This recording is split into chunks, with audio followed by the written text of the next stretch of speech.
11 অধ্যায়ের 8 নম্বর শ্লোকে যেখানে উনি বলছেন দেহস্থ অপি না দেহস্থ বিদ্বান স্বপ্নাদ যথা উত্থিতা, এটা আমরা আলোচনা আগের বারে করেছি। দেহের মধ্যে রয়েছে, দেহের মধ্যে থাকলে, দেহতে থাকলে দেহের নানান রকমের যে চাহিদাগুলো থাকে, যেমন খাদ্য চাই, বস্ত্র চাই, বাসস্থান চাই, তারপরে পানীয় চাই ইত্যাদি সমস্ত যত বন্ধু বান্ধব চাই, দেহের যে সেগুলো সমস্ত তো হবেই। তার মধ্যে থেকেও কিন্তু অদেহস্থ, এই যে শব্দটা, দেহের মধ্যে থেকেও যেন দেহের মধ্যে নেই, সেটা কেমন করে? সেটা ওই গতবারে যে আমরা আলোচনা করেছি তারই সূত্র ধরে বলা যেতে পারে, সব কিছু করছি কিন্তু কোনো কিছুর সঙ্গে লিপ্ত নই, এই ভাবটাকে আনা। তা সেইটাই, যেমন আমরা ওই স্বপ্ন যখন দেখে লোকেরা, স্বপ্ন দেখার পর যখন জেগে ওঠে তখন কিন্তু স্বপ্নটাকে অত মনে রাখে না। তেমনি ভাবে আমরা এই দেহের মধ্যে থাকছি, দেহেতে সমস্ত কাজ করছি, ক্রিয়া করছি, কিন্তু তথাপি যদি আমরা সেটা মনে না রাখি, অর্থাৎ তার সঙ্গে সম্পৃক্ত হয়ে না যায়, জড়িয়ে না যায়, তাহলেই কিন্তু দেহস্থ অপি অদেহস্থ, দেহের মধ্যে থেকেও সব কিছু করব, মন দিয়ে করব, কিন্তু কোনো কিছুর সঙ্গে লিপ্ত হব না। এটা কি করে সম্ভব? যখন একটা জ্ঞান আসে। কি সেই জ্ঞান? জ্ঞানটা হলো এই জগৎটা অনিত্য।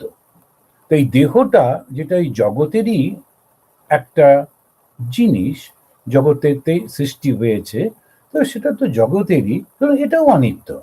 এর যে মনটা সেটাও অনিত্য, এর কাজকর্মগুলো, এর সঙ্গে সম্পৃক্ত যত কিছু সবই অনিত্য। আর যেটা নিত্য, তাহলে আমার ওই অন্তরের মধ্যে একটা কনসিয়াসনেস রয়েছে, একটা চৈতন্য রয়েছে, সেই চৈতন্যটাই হচ্ছে নিত্য। এই যে জ্ঞানটা হলো, এই জ্ঞান যখন হলো তখন তার উপর নির্ভর করে যে জীবনযাত্রা, তা সেটাকেই খুব সুন্দর একটা শব্দ ব্যবহার করে বলছেন দেহস্থ অপি না দেহস্থ, জীবিত থেকেও যেন তিনি দেহের মধ্যে নেই।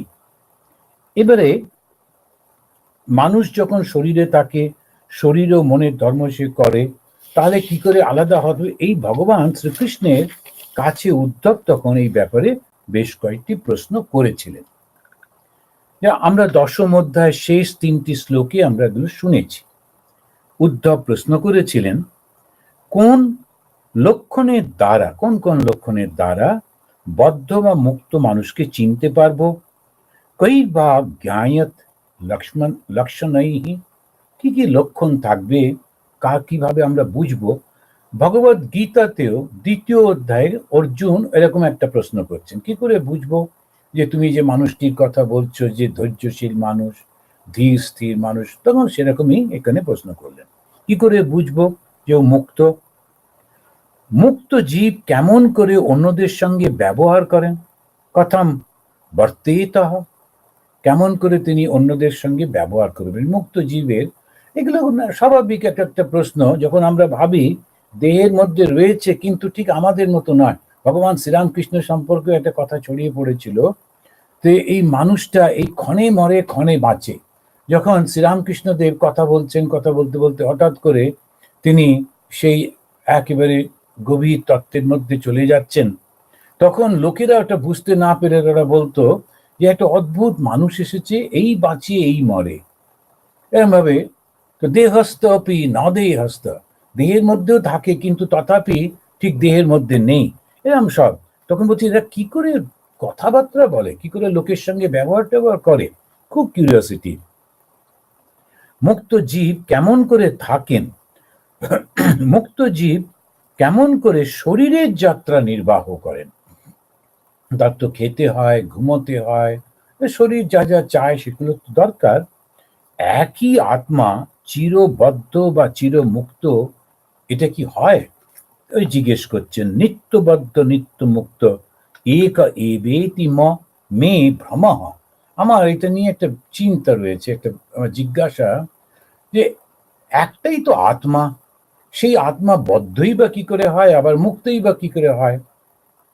আত্মা তো চিরমুক্ত, তাহলে সেই আত্মাকে তুমি বদ্ধ বলছো কেন? যে ওই লোকটার মধ্যে ও বদ্ধ মানুষ কেন?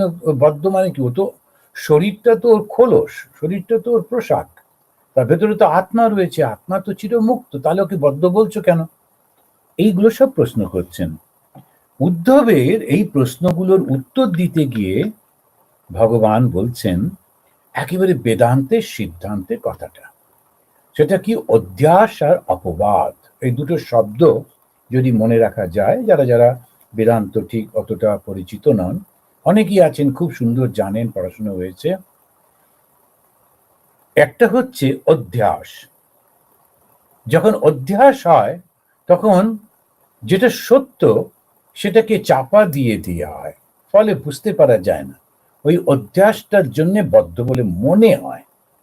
এই কথাটা সত্যি। আমাদের প্রত্যেকের অন্তরের মধ্যে যে জীবাত্মা রয়েছে, যে আত্মাটি রয়েছে, সেই আত্মা কিন্তু কখনোই বদ্ধ নয়, সর্বদা মুক্ত। তবু তাকে বদ্ধ বলে মনে হচ্ছে কেন? অধ্যাসের জন্য। অধ্যাস, এই যে শব্দটা, সেটা মানে কি? আমরা ওর উপরে চাপা দিয়েছি, মনে করছি ও বদ্ধ, আসলে কিন্তু ও বদ্ধ নয়, মনে করছি ও বদ্ধ।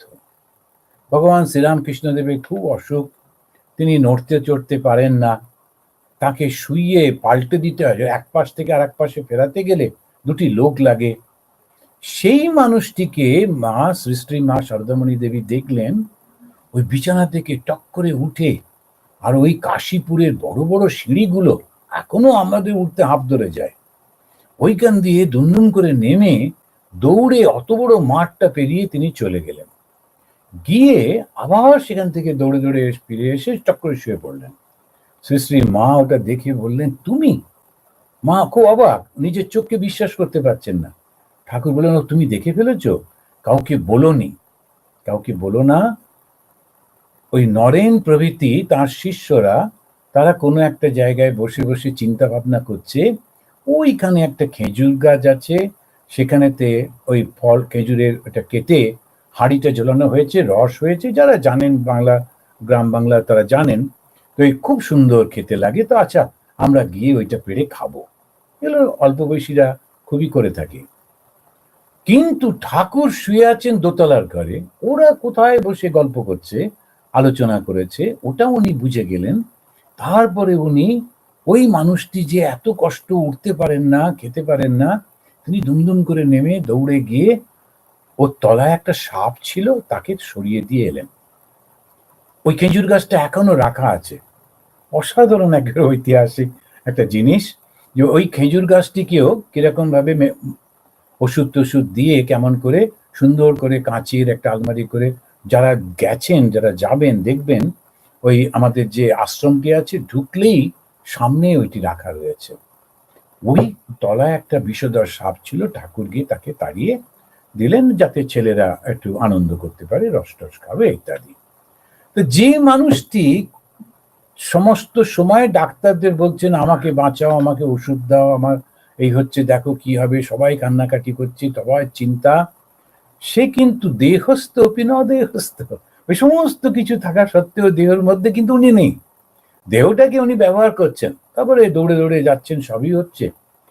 সেই জন্যেই অদ্ভুত এই ব্যাপারটা, আমাদের যে আত্মা, তার উপরে আমরা চাপিয়ে দিয়েছি যে আমরা পারি না, আমরা এই হচ্ছে, এই সমস্ত কিছু, আসলে কিন্তু সম্পূর্ণ মুক্ত। তা যখন লোকেরা এইটা বুঝতে পারে, তাকে বলা হয় অপবাদ। তা অধ্যাস, অধ্যাস এবং অপবাদ, অধ্যাস এবং অপবাদের মধ্যে এইটাই হচ্ছে, একটা চাপা দেয় আর একটা সরিয়ে দেয়। যখন সরিয়ে দেয়, অপবাদ যখন হয়, যখন সরে গেল, তখন জল করছে সেই আত্মা। তো যখন উনি জিজ্ঞেস করছেন যে একই আত্মা জীবাত্মা রূপে বদ্ধ, পরমাত্মা রূপে মুক্ত, এটা কি করে হচ্ছে? উনি বলছেন জীবাত্মা তো পরমাত্মার ছায়া মাত্র, একটা রিফ্লেকশন পড়েছে, আসলে তো নয়, তুমি ভাবছো ওটা বদ্ধ হয়েছে। সেটা তো উনি বলছেন মায়ারও এরকম বলা হয় আবরণ আর বিক্ষেপ শক্তি।